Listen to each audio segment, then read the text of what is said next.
Hello guys, நாம் இந்த வீடியோவில் எதை பற்றி பார்க்க போகிறோம் அப்படின்னா, அதிமுகவில் வந்து பார்த்தீங்கன்னா எடப்பாடி பழனிசாமி எந்த அளவுக்கு இருந்துட்டு இருக்காரு அப்படின்னு தாங்க இந்த வீடியோவில் நம்ம முழுமையாக பார்க்க போகிறோம்.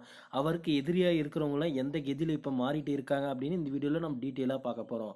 நீங்கள் நம்ம சேனலுக்கு புதியவர் அப்படின்னா நம்ம சேனலை சப்ஸ்கிரைப் பண்ணி பக்கத்துலேயே ஆல்னு ஒரு பட்டன் இருக்கும், அதையும் கிளிக் பண்ணி வச்சுக்கோங்க. அப்போ தான் நான் போடக்கூடிய ஒவ்வொரு வீடியோவும் வந்து பார்த்திங்கன்னா உங்கள் மொபைலுக்கு நோட்டிஃபிகேஷனாக வரும். வாங்க வீடியோக்குள்ளே போகலாம்.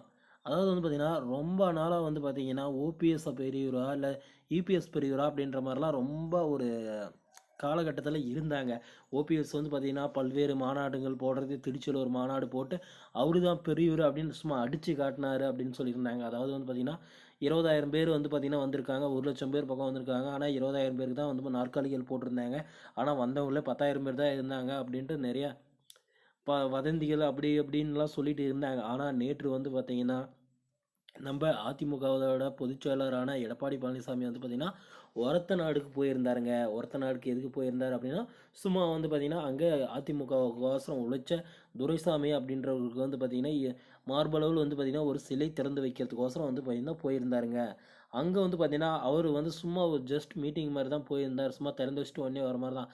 அந்த இடத்துல வந்து பார்த்திங்கன்னா ஆயிரக்கணக்கானோர் வந்து பார்த்திங்கன்னா கூடியிருந்தாங்க.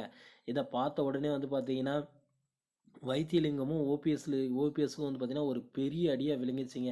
ஏன் அவங்களுக்கு இப்படி விளங்குது அப்படின்னா, ஓபிஎஸோட கூட்டணி வழியில் இருக்கிற ஓபிஎஸோட கூட இருக்கிறவரால் தாங்க வைத்தியலிங்கம். வைத்தியலிங்கம் வந்து பார்த்திங்கன்னா ஒரத்த நாடை சேர்ந்தவருங்க. ஒரத்த நாட்டில் அவர் தான் மவுஸ், அவர் தான் பெரிய தலை அப்படின்ற மாதிரிலாம் இருந்தாருங்க. ஆனால் இப்பொழுது எடப்பாடி பழனிசாமிக்கு அந்த அளவுக்கு கூட்டம் சேரக்குள்ள வந்து பார்த்திங்கன்னா தனது மவுஸ் குறைஞ்சிருக்கா அப்படின்ற மாதிரி அவர் கணக்கு போடுற மாதிரி ஆயிடுச்சு அப்படின்னு சொல்லி இப்பயே இந்த மாதிரி நடக்குதுன்னா, ஆகஸ்ட் மாதம் வந்து பார்த்திங்கன்னா எடப்பாடி பழனிசாமி வந்து பார்த்திங்கன்னா தனியாக ஒரு மாநாடு போடுற மாதிரியான தகவல்கள் எல்லாமே வெளியே இருக்குங்க. அந்த மாநாட்டுக்கு எவ்வளோ பேர் கூடுவாங்க அப்படின்னு அனைத்து கட்சியினரும் வந்து பார்த்திங்கன்னா பயந்துட்டு இருக்காங்க. ஏன்னா எடப்பாடி பழனிசாமிக்கு வந்து பார்த்திங்கன்னா கூடிய விரைவில் வந்து பார்த்திங்கன்னா நிறைய மாற்றங்கள் அடைஞ்சிட்டே வராருங்க. எடப்பாடி பழனிசாமி வந்து பார்த்திங்கன்னா இப்பொழுதே வந்து பார்த்திங்கன்னா கொஞ்ச நாளைக்கு முன்னாடியே வந்து பார்த்திங்கன்னா அமமுக காலத்துலேருந்து வந்து பார்த்திங்கன்னா நிறைய பேர் வந்து சேர்ந்துருந்தாங்க. இப்போ வந்து பார்த்திங்கன்னா உடனே வைத்தியலிங்கத்தோட ஆதரவாளர்களும் வந்து பார்த்திங்கன்னா இவருக்கு நிறைய சப்போர்ட் இருக்கிறதுனால வந்து பார்த்திங்கன்னா என்ன செய்கிறது அப்படின்னு தெரியாமல் முடிச்சுட்டு இருக்காங்க ஓபிஎஸ் அணி அப்படின்னு சொல்லிக்கிறாங்க. ஏன்னா வருகின்ற நாடாளுமன்ற தேர்தலில் வந்து பார்த்திங்கன்னா கூட்டணி வைப்பாங்க, எல்லோரும் சேர்ந்து தான் செயல்படுவாங்க அப்படின்ற மாதிரியான தகவல்கள் எல்லாமே வெளியே இருந்துச்சுங்க.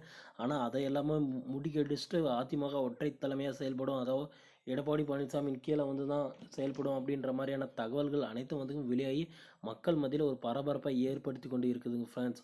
ஓகே ஃப்ரெண்ட்ஸ், வீடியோ உங்களுக்கு பிடிச்சிருக்கும் நான் நம்புறேன். வீடியோ பிடிச்சிருந்தா சேனலை சப்ஸ்கிரைப் பண்ணி பக்கத்துலேயே ஆல்னு ஒரு பட்டன் இருக்கும், அதையும் கிளிக் பண்ணி வச்சுக்கோங்க. தேங்க்யூ.